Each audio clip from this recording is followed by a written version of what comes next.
Hi, ಎಲ್ಲರೂ ಹೇಗಿದ್ದೀರಾ? ಎಲ್ಲರೂ ಚೆನ್ನಾಗಿದ್ದೀರಾ ಅಂದ್ಕೊತೀನಿ. ಇವತ್ತಿನ ಕತೆ ರೈತ ಮತ್ತು ನಾಗರ ಹಾವು. ಒಂದು ಊರಿನಲ್ಲಿ ಒಬ್ಬ ರೈತನಿದ್ದ. ಅವನ ಹೆಸರು ಕಾಳಿಯ. ಆತ ಬಹಳ ಶ್ರಮಿಕ ಮತ್ತು ನಂಬಿಕಸ್ಥ ರೈತನಾಗಿದ್ದ. ಆತ ತನ್ನ ಜಮೀನಿನಲ್ಲಿ ಬಹಳ ಕಷ್ಟಪಟ್ಟು ದುಡಿದು ಸಂಪಾದಿಸುತ್ತಿದ್ದ. ಆತನಿಗೆ ಒಬ್ಬ ಮಗನಿದ್ದ. ಅವನ ಹೆಸರು ಕೇಶವ. ಅವನು ಕೂಡ ತನ್ನ ತಂದೆಗೆ ಕೆಲಸದಲ್ಲಿ ಸಹಾಯ ಮಾಡುತ್ತಿದ್ದ. ಕಾಳಿಯನ ಜಮೀನಿನಲ್ಲಿ ಒಂದು ಹುತ್ತವಿತ್ತು. ಅವನು ಉಳುಮೆ ಮಾಡುವಾಗ ಹುತ್ತವು ಮಧ್ಯೆ ಸಿಕ್ಕಿದ್ದರಿಂದ ಅದನ್ನು ಒಡೆದು ಹಾಕಲು ನಿರ್ಧರಿಸಿದನು. ಅದನ್ನು ಸಂಪೂರ್ಣವಾಗಿ ಹೊಡೆದು ಹಾಕುತ್ತಿದ್ದಾಗ ಅದರೊಳಗಿನಿಂದ ಒಂದು ದೊಡ್ಡ ಹಾವು ಬಂದಿತು.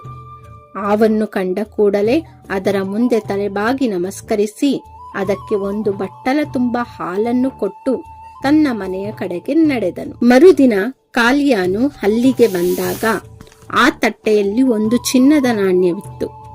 ಅವನು ಆ ನಾಣ್ಯವನ್ನು ಸಂತೋಷದಿಂದ ತೆಗೆದುಕೊಂಡನು. ಅಂದಿನಿಂದ ಕಾಳಿಯನು ಪ್ರತಿದಿನ ಹಾಲನ್ನು ಇಡುತ್ತಿದ್ದನು ಮತ್ತು ಒಂದು ಚಿನ್ನದ ನಾಣ್ಯವನ್ನು ಮನೆಗೆ ತೆಗೆದುಕೊಂಡು ಹೋಗುತ್ತಿದ್ದನು. ಒಮ್ಮೆ ಕಾಳಿಯನು ಕೃಷಿ ಉಪಕರಣಗಳನ್ನು ಕೊಳ್ಳಲು ಹತ್ತಿರದ ಪಟ್ಟಣಕ್ಕೆ ಹೋಗಬೇಕಾಗಿತ್ತು. ಅವನು ತನ್ನ ಮಗನಿಗೆ ಹಾವಿಗೆ ಹಾಲನ್ನಿಡಲು ಹೇಳಿದನು. ಕೇಶವನು ತನ್ನ ತಂದೆ ಹೇಳಿದಂತೆ ಮಾಡಿದನು. ಮರುದಿನ ಕೇಶವನು ಹೋದಾಗ ಅಲ್ಲೊಂದು ಚಿನ್ನದ ನಾಣ್ಯವನ್ನು ಕಂಡನು. ಆತ ಕಿರಿಯ ವಯಸ್ಸಿನವನಾಗಿದ್ದು ಅವನಿಗೆ ಸತ್ಯ ಅರ್ಥವಾಗಲಿಲ್ಲ. ದುರಾಸೆಯಿಂದ ಆ ಹಾವನ್ನು ಕೊಲ್ಲಬೇಕೆಂದು ಬಯಸಿದನು. ಆತ ಆ ಹಾವಿನೊಳಗೆ ಚಿನ್ನವಿರಬೇಕೆಂದುಕೊಂಡ.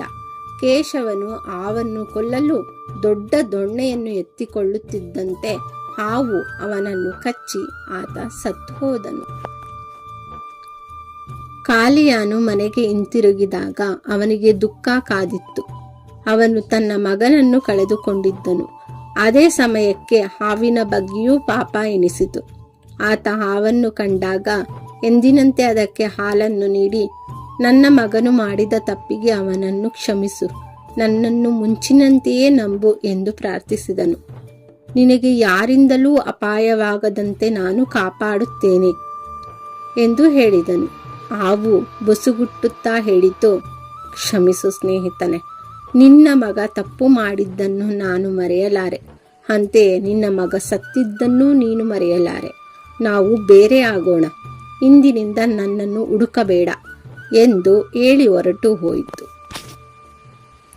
ಈ ಕಥೆಯ ನೀತಿ: ಒಮ್ಮೆ ನಂಬಿಕೆ ಕಳೆದುಕೊಂಡರೆ ಮತ್ತೆ ಗಳಿಸುವುದು ಕಷ್ಟ. ಈ ವಿಡಿಯೋ ನಿಮ್ಗೆ ಇಷ್ಟ ಆಗಿದ್ರೆ ಲೈಕ್ ಮಾಡಿ, ಸಬ್ಸ್ಕ್ರೈಬ್ ಮಾಡಿ, ಬೆಲ್ ಬಟನ್ ಕ್ಲಿಕ್ ಮಾಡಿ.